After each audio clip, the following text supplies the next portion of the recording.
como hemos estado compartiendo cada miércoles, por lo menos en las últimas semanas, hoy día también vamos a compartir un texto fuera de contexto. O sea, vamos a enseñar lo que ese texto significa, más bien dicho. Y yo estoy seguro que usted se lo sabe, pero de memoria. Filipenses 4:13. ¿Qué dice? Todo lo puedo en Cristo que me fortalece. Es un verdadero eslogan cristiano. Con toda seguridad, se lo decía yo recién, uno de los versículos más populares de esta generación de creyentes.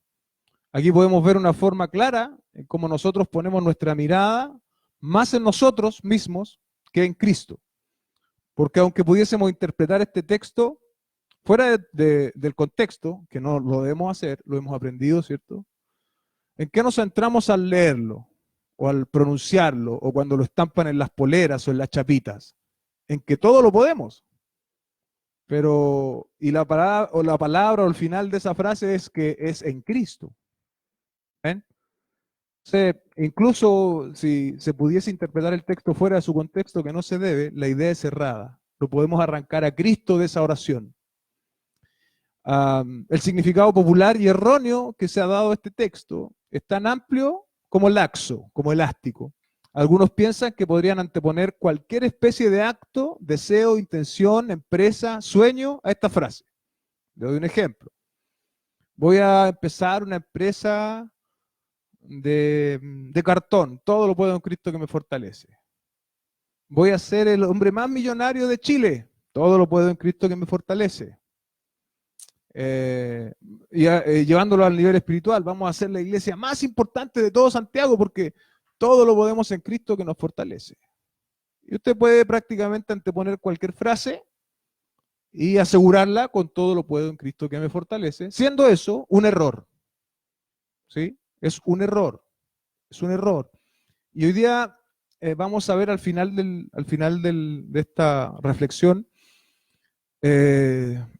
vamos a ver el versículo en su contexto, pero quiero hoy día enfrentarlo de forma diferente. Yo creo que antes había hecho una predicación de esto, pero no del modo que la quiero ofrecer hoy. Es un poco distinto. El pensamiento de que todo lo podemos en Cristo que nos fortalece y hacer cualquier cosa, ¿cierto? Es un pensamiento antropocéntrico. Y en esencia, el antropocentrismo, el colocar al hombre en el centro, va en contra del testimonio de las Escrituras. El mensaje de la Escritura es un mensaje cristocéntrico, aún en el Antiguo Testamento.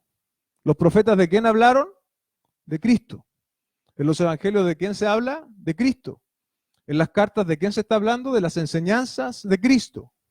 Entonces, la Biblia, desde el Génesis hasta el Apocalipsis, encontramos en ella contenido un mensaje cristocéntrico. Cuando las personas dicen, todo lo puedo en Cristo que me fortalece, y ponen ahí sus sueños, sus esperanzas, sus deseos, están entendiendo mal el texto. Amén. Entonces es muy importante que nosotros logremos interpretar esto en el contexto de las Escrituras. El contexto inmediato, ¿cierto? Vale decir Filipenses, y en todo el contexto del Nuevo Testamento e incluso del Antiguo. Porque usted ve en el Antiguo Testamento muchos grandes hombres de Dios con deseos frustrados. ¿Cuál pastor? Piense, por ejemplo, en Moisés. ¿Moisés vio la tierra prometida? No. Piense usted, por ejemplo, en el rey David. Él quería construir un templo. ¿Vio el templo construido? No, lo hizo su hijo Salomón. Por citar algunos. Pero ahora, cuando nos centramos en el Nuevo Testamento, encontramos ejemplos aún más decidores respecto de esta idea de poderlo todo. Y el primer ejemplo que quiero hablarles hoy es el ejemplo que todos conocemos de Pedro. ¿Qué hizo Pedro previo a la crucifixión de Jesucristo? Le negó, ¿cierto? Pedro parecía, en su declaración previa a negar al Señor Jesucristo, una persona absolutamente convencida de que él podía hacer frente a cualquier persona por la causa de Cristo. ¿Le suena conocido? Pedro probablemente en ese instante era un representante, ¿cierto?, de estas personas que creen que todo lo pueden en Cristo que los fortalece. Él dijo, no, Señor, aunque todos te dejaran, yo no te voy a dejar. Y el Señor le dijo, Pedro, tú me vas a negar. Antes que cante el gallo, ¿cierto?, me negarás 3 veces. ¿Y qué fue lo que sucedió? Bueno, esas palabras proféticas del Señor Jesucristo se cumplen. Y ese deseo tan admirable, ¿cierto?, en la vida del apóstol Pedro, se ve frustrado. Dice la palabra que Pedro lloró amargamente, ¿cierto?, una vez que él se dio cuenta que había traicionado a su maestro. Y no pudo con esa situación. Esa situación vino a revelar quién verdaderamente era Pedro, ¿cierto? Una persona tan temperamental, tan atrevida, ¿cierto? Tan dispuesta a darlo todo. Sin embargo, en el momento de ser, de verdaderamente poner su vida en riesgo, prefirió salvaguardarse. Porque al final del día eso fue lo que pasó con Pedro. Él sabía de que en determinada situación le podía costar la vida seguir afirmando que él era un discípulo de Cristo. Y eso es muy nuestro, iglesia. Nosotros nos salvaguardamos, nos preocupamos de nosotros, de nuestras situaciones, de nuestros intereses, incluso como lo hace el apóstol Pedro. Y bueno, y Pedro, ¿cierto?, tal vez nos aventaja en qué sentido, porque él fue un hombre que estuvo en primera fila escuchando las enseñanzas de Jesucristo, vio al Señor hacer muchos milagros, e incluso estuvo presente en la transfiguración del Señor, uno de los milagros más icónicos del ministerio del Señor Jesucristo. Tuvo que hacer frente a su propio carácter, a su propia inseguridad, ¿y qué pasa? Negó al Señor. Pedro no pudo todo en Cristo que lo fortalece. Mostró su verdadero yo. A lo mejor usted está pensando como lo pensé yo. Ojalá que usted lo esté pensando así, porque es pensar bíblicamente. Pero, pastor, ese es el Pedro antes del Pentecostés. Espero que lo esté pensando, porque eso es pensar bíblicamente. Si no lo está pensando, bueno, tiene que seguir leyendo la Biblia. Y yo no le puedo decir otra cosa. Claramente el Pedro negando al Señor Jesucristo es el Pedro antes de Pentecostés. Y eso no es menor, porque luego del Pentecostés tenemos a un Pedro, entiéndame bien el término, empoderado por el Espíritu Santo, de hecho predicando y convirtiéndose nada menos y nada más que 3.000 personas. Entonces, de ahí, Pastor Eduardo, se te vino el argumento abajo, porque Pedro en ese punto no era habitación del Espíritu Santo. Y tenemos que consentir en ese sentido con ese argumento. Pero también está el argumento que yo le decía recién, que Pedro estuvo ahí en primera fila, viendo los milagros, viendo las enseñanzas, y eso tampoco es menor. Pero tengo otra caída de Pedro post Pentecostés, que demuestra que aún nosotros, o más bien Pedro, pero también por extensión nosotros, quienes somos habitación del Espíritu, amén, somos habitación del Espíritu. ¿Usted sabe eso? Somos habitación del Espíritu Santo. Aún siendo habitación del Espíritu Santo, no somos personas perfectas. Y repito esto, no somos personas perfectas. Discutimos en nuestras casas, nos enojamos con nuestras esposas, los que somos casados, ¿cierto, Patricio? Todavía no, pero sí, discutimos, sí, nos enojamos, etcétera. Nos enojamos con nuestros hermanos, tenemos discusiones, pero con todo, somos habitación del Espíritu Santo. Y Pedro nos da un buen ejemplo en esto en el libro de Gálatas. Y quiero leerle el pasaje para que usted no piense que yo estoy inventando cosas. Siempre todo lo que decimos tiene que ser llevado a la luz de las Escrituras. Y mire lo que sucede con Pedro en Gálatas capítulo 2, verso 11. Pero cuando Pedro vino a Antioquía, le resistí cara a cara porque era de condenar. Esto lo está relatando o escribiendo el apóstol Pablo, ¿cierto? Pues antes que viniesen algunos de parte de Jacobo, comía con los gentiles, pero después que vinieron se retraía y se apartaba porque tenía miedo de los de la circuncisión. ¿Qué dice el texto que tenía Pedro? Miedo. Y que en un punto él fue capaz de apartarse, ¿cierto? Estaba ahí con los gentiles, los no judíos, compartiendo, y de repente vinieron algunos cristianos judíos, y Pedro se apartó de los gentiles, porque tuvo miedo de lo que ellos podían decir. Y este Pedro sí era habitación del Espíritu Santo. Entonces hay consuelo para nosotros. Amén. Y este Pedro no pudo con esa situación. Le importó el juicio social, le importó lo que los judaizantes o los cristianos judíos pudiesen decir de él. Y fue capaz de apartarse, y Pablo le hace ver esta situación cara a cara. Porque la actitud de Pedro aquí está errada. Entonces, para mí, por lo menos, iglesia, no sé si para ti, para mí esto es un gran aliento. Porque si el apóstol Pedro, ¿cierto? Ese gran apóstol, del cual el Señor dijo muchas cosas, el cual era parte de los íntimos del Señor. Tenía 3 íntimos el Señor, ¿se acuerda? Bueno, Pedro era uno de ellos. Y este mismo Pedro incluso había tenido una revelación en el libro de los Hechos respecto de que el Señor iba a llamar a los gentiles, ¿se acuerda? La primera vez que aparece un LED no fue hace 20 o 30 años. El LED lo sacó el Señor ahí frente al apóstol Pedro, ¿cierto? Dice que se bajó como un telón y empezó a ver animales inmundos. Yo siempre que leo eso, mira, ahí está el Señor, el primer LED de toda la historia, lo tenía el Señor. Y bueno, y podemos contar muchas cosas más del apóstol Pedro, de lo importante que él fue. Y aquí vemos en este texto cómo el apóstol Pedro está fallando. Y eso a mí me alienta. No me alienta la falla de Pedro, pero me alienta el saber de que un hombre tan usado por Dios, elegido por nuestro Señor Jesucristo, experimentó, ¿cierto?, a un vaivén luego de haber sido habitado por el Espíritu de Dios. Me hace ver que yo también estoy en esa situación. Y que aunque yo piense o pueda creer que todo lo puedo, hay cosas que no puedo. Así como el apóstol Pedro aquí en este pasaje no pudo. No pudo, le importó más el juicio social, su prestigio, no sé. El texto no lo deja ver claramente. Pero sí, claramente, su actitud era errada. Su actitud era de condenar. Entonces aquí le doy 2 ejemplos, ¿cierto? El primero de la negación de Pedro y el segundo en un entendimiento, ¿cierto?, algo liviano del Evangelio que lleva al apóstol Pedro a salvaguardar su reputación religiosa, podríamos decirlo, y que es reprendido por el apóstol Pablo.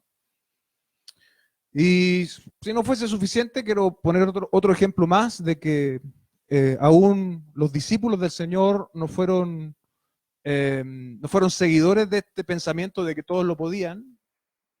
Y un buen ejemplo lo encontramos en la segunda carta del apóstol Pablo a los Corintios, donde el apóstol Pablo dice que él le pidió 3 veces al Señor que le sea quitado el aguijón de la carne.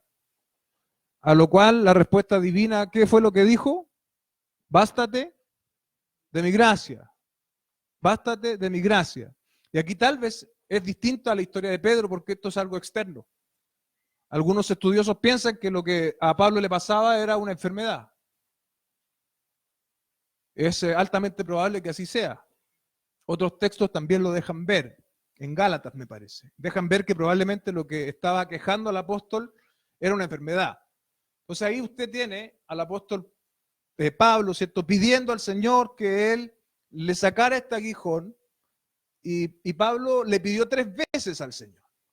Nosotros, ¿cuántas veces pedimos al Señor? Ahí vamos, Señor. Bueno, el apóstol Pablo pidió 3 veces. Y el aguijón no le fue quitado, sino que la respuesta de Dios fue: Pablo, bástate de mi gracia, porque mi poder se perfecciona en tu debilidad. ¿Y cuántas veces no hemos escuchado, cierto? Filipenses 4:13, estoy con una enfermedad grave. Bueno, Filipenses 4:13, todo lo puedo en Cristo que me fortalece. Pero es lo que el texto me está enseñando. Cuando vemos, y por citar algunos, probablemente si buscamos, y usted mismo puede hacer ese ejercicio de buscar en la Biblia cuántos hombres de Dios se vieron frustrados de sus propios deseos o de cosas que intrínsecamente son buenas. supongamos que era una enfermedad lo del apóstol Pablo, un hombre que vivía para la gloria de Dios, si hubiese estado mejor de salud, pucha, a lo mejor hubiese sido mucho más, hubiese llegado a más lugares, no lo sé. Pero ese no era el plan de Dios. El plan de Dios era tenerlo con ese aguijón en su carne, de manera tal que el apóstol estuviese siempre dependiendo del Señor. Amén. Esa es una idea clara, ¿cierto? Y probablemente dos ejemplos de hombres fundamentales, y fundamentales hablamos de fundamento, respecto de la iglesia del Nuevo Testamento. El apóstol Pedro y el apóstol Pablo en un sentido diferente, viendo que definitivamente a veces no todo lo podían en Cristo que les fortalecía, no al menos como muchos hoy día entienden el texto. Amén. Entonces quise darle ese argumento en el contexto del Nuevo Testamento, pero ahora permítame ir de nuevo al texto involucrado.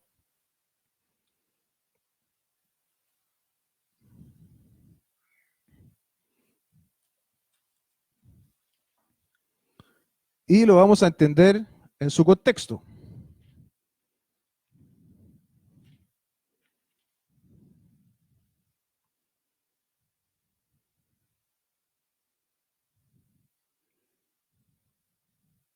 El apóstol Pablo en la carta a los romanos decía que él quería hacer algo, pero terminaba haciendo otra cosa en Romanos capítulo 7, porque él se veía aún prisionero de la carne, más o menos eso en términos así bien amplios. El todo lo puedo en Cristo que me fortaleza, refleja en cierta medida un entendimiento equívoco, cuando yo pretendo que a través de este texto voy a salvar todas las situaciones o me voy a empoderar de un poder que me va a lograr sanar u otro tipo de cosas. Y yo lo dije antes, pero ahora lo refuerzo al decir que aunque nosotros creemos que somos templo del Espíritu Santo, hemos sido bautizados en el Espíritu Santo, tenemos pensamientos vanos. Y ahí es donde el apóstol Pablo lo expresó. Entonces esos pensamientos vanos provienen del pecado que aún cohabita en nosotros y distorsiona y es contrario a la voluntad del Señor. Porque a veces tenemos sueños y proyectos que no tienen que ver con la gloria de Dios, es porque aún en nosotros hay pecado. ¿Cómo nos ajustamos mejor a la voluntad de Dios? Viniendo a la palabra del Señor. Esa es nuestra norma.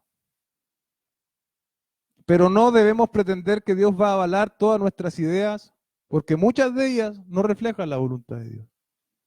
Debemos ser cuidadosos allí, orar, y debemos venir constantemente a la palabra de manera que su voluntad sea día tras día más clara para nosotros. Tampoco podemos pretender ser inmunes al dolor, a la enfermedad, al desprecio. Pero ¿saben lo que sí podemos? Podemos confiar en que en medio de esas situaciones Dios sigue siendo soberano. Y como dice Spurgeon, uno de los atributos más alentadores para la vida del cristiano es justamente la soberanía de Dios. Porque si Dios permite que cierto plan no me salga, que cierta empresa no resulte, bueno, Dios es soberano sobre eso. Si Dios permite que me aqueje una enfermedad crónica que no tiene solución y que voy a tener que a lo mejor transitar con ella hasta el último día de mi vida, bueno, Dios sea glorificado. No hay diabetes accidental para un hijo del Señor. No hay enfermedad crónica accidental. Dios lo permite en su soberano plan. Por lo tanto, cuando decimos que Dios es soberano, podemos descansar aún en medio de nuestra adversidad. Y sabe, iglesia, también podemos tener confianza de que Dios nos va a dar la fortaleza necesaria en medio de ese dolor, en medio de esa enfermedad, en medio de ese fracaso. Y eso es extraordinario, eso sí es sobrenatural. Mira lo que dice Filipenses. Déjame leerte del 10 en adelante. En gran manera me gocé en el Señor de vuestro cuidado de mí, de lo cual también estabais solícitos, pero os faltaba la oportunidad. No lo digo porque tenga escasez, pues he aprendido a contentarme, cualquiera sea mi situación. Empieza a entender el texto, lo que el apóstol está diciendo. Y mira lo que dice el 12. Sé vivir humildemente y sé tener abundancia en todo, y por todo estoy enseñado, así para estar saciado como para tener hambre, así para tener abundancia como para padecer necesidad. Todo lo puedo en Cristo que me fortalece. Luego dice, sin embargo, bien hicisteis en participar conmigo en mi tribulación. Ahí el apóstol Pablo lo que está haciendo es agradeciendo a los filipenses el hecho de que ellos hayan tenido preocupación de él y le hayan enviado una ofrenda para su sustento. Pero es muy revelador, es muy claro lo que está diciendo el verso 12. Sé vivir humildemente y sé tener abundancia en todo y por todo estoy enseñado, así para estar saciado como para tener hambre. Se da cuenta que la sola lectura de ese versículo nos da suficiente luz para entender de que claramente todo lo puedo en Cristo que me fortalece. No es una especie de amuleto para que nosotros nos refugiemos en Él pretendiendo de que todo nos va a salir bien. El apóstol Pablo está diciendo prácticamente lo contrario. Está diciendo que en abundancia o en escasez, cualquiera sea su situación, él está convencido de algo. Y es que Dios le va a fortalecer en medio de cualquier situación. Esto es lo que los psicólogos hoy día llaman resiliencia, ¿cierto? Esta capacidad de enfrentar los problemas, de salir adelante de situaciones difíciles. El apóstol Pablo está diciendo que él todo lo podía en Cristo que le fortalecía, porque no solo de manera mágica, ¿cierto? Él recibió esto de ser fortalecido. Su propio caminar cristiano le había enseñado aquello. Entonces, ¿cómo aplicamos este texto para nosotros hoy? Tenemos que necesariamente situarnos sobre la vida de Pablo. Ninguno de nosotros puede compararse a Pablo, ¿cierto? Pero sí tener la idea de cómo vivió Pablo. Y podemos tener la seguridad de qué? De que mientras nosotros estemos luchando por agradar al Señor, por vivir para la gloria del Señor, no importa la situación en la cual Dios me permita estar, sea esto abundancia, escasez, sea salud o enfermedad, Dios me va a fortalecer en todo tiempo.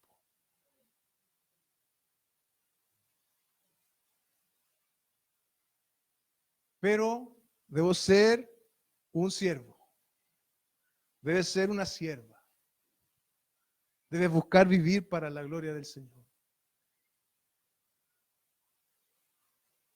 Es justamente el sentido contrario. Es que cuando la carga es demasiado pesada, yo encuentro refugio y descanso en el Señor. Yo todo lo puedo en Cristo que me fortalece, en abundancia. Pero en abundancia es más o menos simple. En escasez es difícil decir todo lo puedo en Cristo que me fortalece.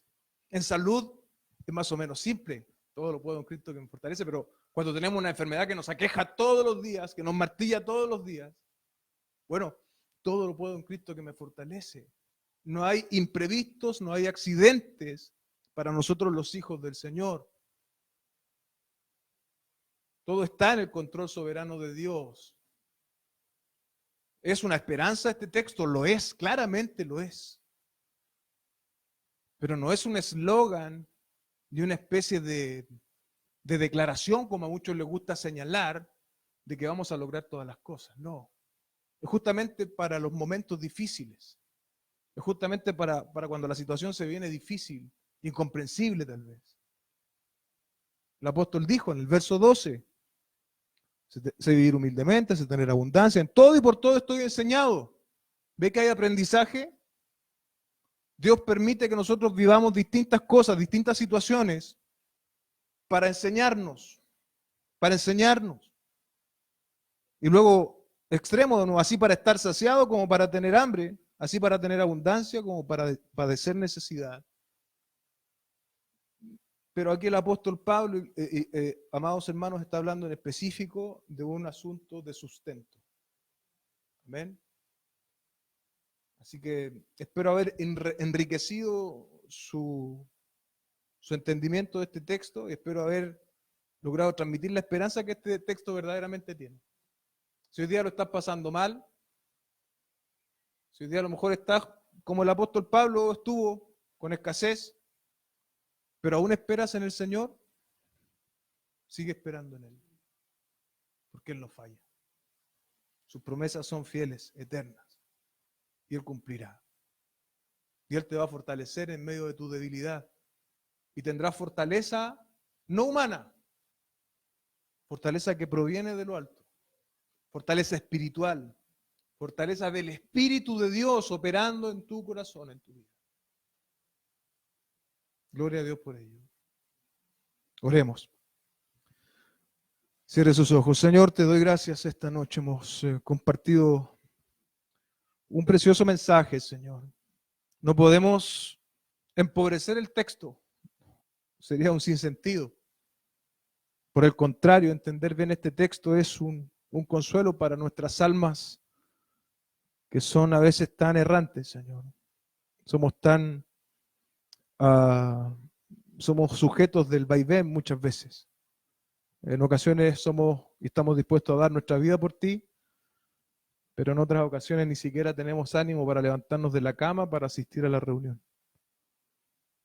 Dios, enséñanos a ser siervos y siervas tuyas, Señor, a vivir para la gloria tuya y a entender de que tú estás fortaleciendo a cada uno de tus hijos e hijas en todo tiempo, Señor, en todo tiempo. Cuando la situación es compleja y difícil, tú sigues manifestando tu gracia. Tú sigues fortaleciendo a tus hijos, Señor, a tus hijas. Oro de forma particular si hay alguien que hoy esté enfrentando este tipo de situaciones.